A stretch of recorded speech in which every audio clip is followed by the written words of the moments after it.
Hello pretty little munchkins. I hope आपने Voice Reez को subscribe कर दिया होगा, और अगर नहीं किया है तो प्लीज़ सब्सक्राइब बटन को क्लिक करें और बेल आइकन को हिट करें आगे की स्टोरीज जानने के लिए। चलें, आज मैं आपको कहानी बताने वाली हूँ एक शिकारी की। सब बैठ गए फ्लाइट पे, चलते हैं। आज हम लैंड किए हैं एक फॉरेस्ट पे, जहाँ पर एक पेड़ पे एक चिड़िया का घोंसला है। उस घोंसले में चिड़िया ने अंडे दिए हुए हैं। चिड़िया उसको बड़े प्यार से, बड़ी ममता से अपनी खींच देती है। वो इंतज़ार कर रही है अपने बच्चों का इस दुनिया में आने का।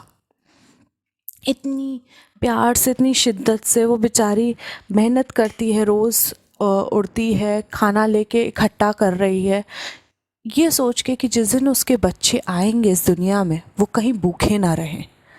तो वो खाना इकट्ठा करती है। एक दिन वो अंडे टूटते हैं और अंदर से छोटी छोटी प्यारी प्यारी बर्ड्स आती हैं बाहर। चिड़िया अपनी दोस्त को बोलती है कि तुम इनका ध्यान रखो, मैं इनके लिए कुछ खाने के लिए और लेके ला के रखती हूँ। वो बेचारी उड़ती उड़ती ही जाती है और अचानक से उसको गोली लगती है। एक शिकारी ने उसको मार दिया उस फॉरेस्ट में। वो शिकारी वो चिड़िया को उठा के अपने घर लेके चला जाता है। वहाँ उस चिड़िया के बच्चे अपनी माँ का इंतज़ार करते रहते हैं। वो बेचारे पूरा दिन भूखे बैठे रहते हैं ये इंतज़ार में कि मेरी माँ अब आएगी मेरे लिए खाना लेके। लेकिन उन बच्चों को क्या मालूम कि उनकी माँ तो किसी और का खाना बन चुकी है। वो शिकारी वो चिड़िया को लेके जाके अपने कुत्ते को खिला देता है। और शिकारी को ये नहीं समझ में आता है कि कर्मा भी एक चीज़ होती है। अगर आप गलत करोगे तो आपके साथ भी हो सकता है गलत हो। उसने उन बच्चों का नहीं सोचा। उसको खैर मालूम भी नहीं होगा कि इस चिड़िया के अपने बच्चे होंगे छोटे छोटे। उसने बस ऐसे ही मार दी गोली उसको, बिना सोचे बिना समझे। वो चिड़िया के बच्चे तो भूखे ही रह गए। खैर अगले दिन सुबह सुबह वो शिकारी अपने कुत्ते के साथ टहलने निकलता है और अचानक से एक गाड़ी आके उसके कुत्ते को भी मार जाती है। और वो शिकारी रोते रोते कहता है कोई बेजुबान जानवर को कोई कैसे मार सकता है। और शिकारी के सारे नेबर्स उस पर हंसते हैं कि भाई तुम तो शिकार करते हो और तुम ये चीज़ बोल रहे हो कि कोई बेजुबान जानवर को कोई कैसे मार सकता है। ये तो सबसे बड़ा जोक है यार इस दुनिया का।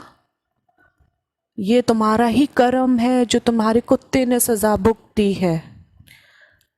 तो मंचकिंस, होप आप समझे हो कि कर्मा हमेशा वापस आता है।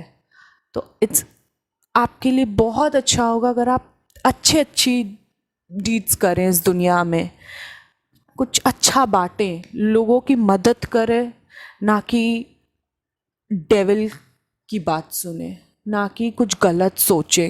किसी के बारे में बुरा सोचने से भी आपका बुरा अपना हो जाता है। कहते हैं ना, गड्ढा किसी और के लिए खोदोगे तो खुद पहले आप उसमें गिरोगे। यही इस शिकारी के लिए हुआ। इसने उन बच्चों का सोचा नहीं था। खैर इसको मालूम भी नहीं था उन बच्चों का, अननोइंगली इससे हुई ये गलती। लेकिन फिर भी इसका कुत्ता तो गया ना, ये तो उसकी जान थी कुत्ते में।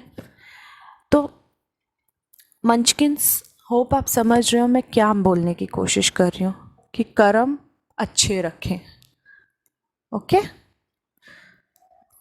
Love you all and please like, share and subscribe to Voice रीज।